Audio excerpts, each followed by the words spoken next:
with the traffic and things that you may have to deal with in Orlando. So a lot of people have come and start settling in Grovland.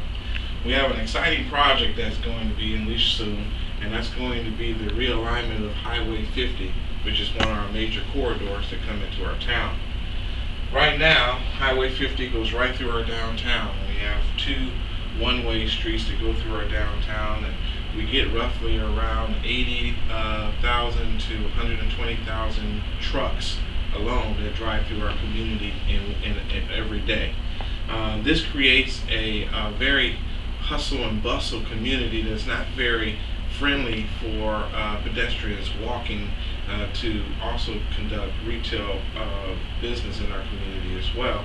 So we've been really working with the Department of Transportation to find ways that we could redirect, particularly that truck traffic around our downtown, focus in on creating more of a walkable downtown, friendly for pedestrians and families to enjoy the amenities and shopping opportunities that we have in our downtown.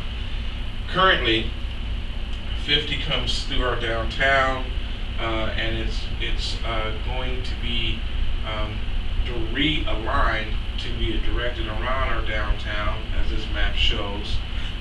There is also the site of the Coast to Coast Trail, which this represents one of the gaps in the bicycle trail that goes from the Atlantic Ocean to the Gulf of Mexico. Again, this is one of the important pieces to the tourism economic development plan that the governor has had, and Grovland is the site of that. That trail is geared to go through our downtown now, and this particular piece shows that the trail would then go to the north around a major area that is right now vacant. We're pursuing to take that trail and keep it close to the heart of our downtown, going through our downtown, creating the opportunity to expand at some point in time to have the trail go around one of our well-known lakes in the area, which is Lake David. That would be a additional kind of supplement to the trail that would go around. So we're trying to also plan for the future for that. So that's a big piece. We also have a historic train depot. The train tracks have been long pulled up, but the depot's still there.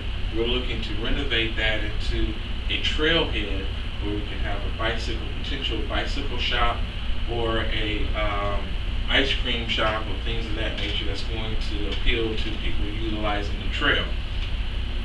Now, one of the other things of this piece, and you might notice, we are growing, fast growing. Our downtown has never been really, when it was originally built, to really handle the size community that we are now. So we're looking at actually creating a municipal complex which will bring in our facilities from various parts of the community in one location to create kind of a one-stop shop service center for our citizens. That site, we're looking at it to be right here along the Crittenden Street area. The beautiful part of that plan is that part of the realignment project, which is going to be funded by the state, includes a park and ride area.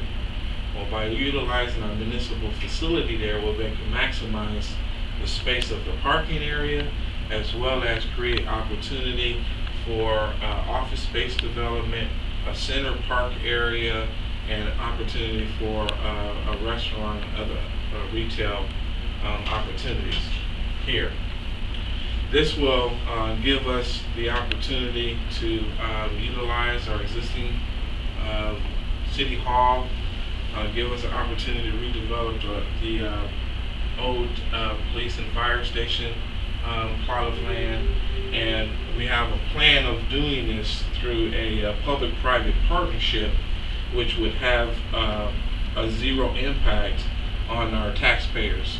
So we're actually utilizing other funding sources instead of taxpayer dollars to pay for it.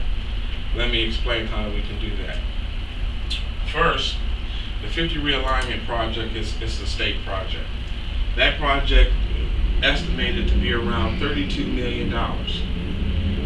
The city portion of that project is estimated to be somewhere around $9 million. Currently, there is a project that the city has had for quite some time, actually before 2007, on the other side, which is not really shown on this map, but it was originally the site of what was going to be a public safety building. We never did build it because we had purchased that before the housing crash and market crash, and we had that land, and basically the land was very high at that time, and instead of letting it be foreclosed on, the city held through and maintained that land, even though it was a little expensive. We still have that land now. We recently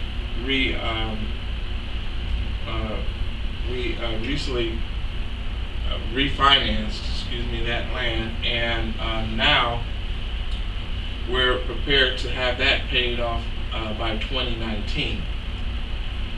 The state project works off of anticipated funding on 5-year increments.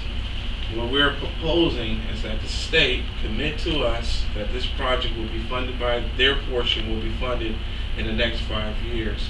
We're asking the private sector to come in and utilize that commitment as an anticipation bond to pay for that portion of the project, and then utilizing the city portion as a lease back option, which we would use the dollars that we're currently spending on the refinance to pay for. So essentially, we would have the state money used first. That would take up the first 5 years, and the state would have that paid 80% of the total project in the first 5 years. That 5-year period, we would have a city hall built, people will be in it. We'll have the opportunity to use the leasing space that we have for the overbuild area. We'll be able to lease out the current old city hall. We'll be able to pay off property that through the refinance that we already had, and use the state funding to pay off 80% of the total project in the 5-year period. After that 5-year period is concluded, then the city's portion then will kick in. We'll then have the opportunity just to shift what we've already have financed, not through tax dollars, but through impact fees, shift to pay for this project, which we've already have been living in, working in, and having restaurant in already for a 5-year period, allowing us to be able to collect revenue during that time frame to then start our very first payment. At that time, we would negotiate what our ability to pay, which is roughly around $500,000 over a longer period of term in the form of a lease-back, a lease-to-own relationship with a private partner. So being able to do that, we would be able to, 1, not use tax dollars to pay, 2, not create any kind of problems in our current operation budget, 3, be able to get a new facility that serves our community better, and 4, create mechanisms for new revenues for the city. This whole project will bring a whole new redevelopment era to our town, allowing us to focus more on our downtown, because once the new 50 road is realigned, the old 50 roads will then become city roads, not state roads, allowing us to be able to create a model that looks much like Winter Garden downtown looks today.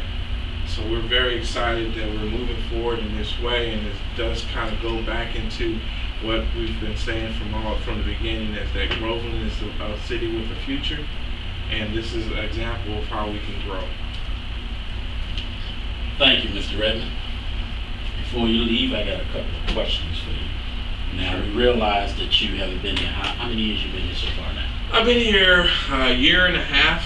Now we do my first 2 years in January. Yeah, and I just got just 10 questions. You ready for them? 10? 10. All right. right. Do it real quick. Okay. What is it about your job that surprised you the most after assuming the role of city manager?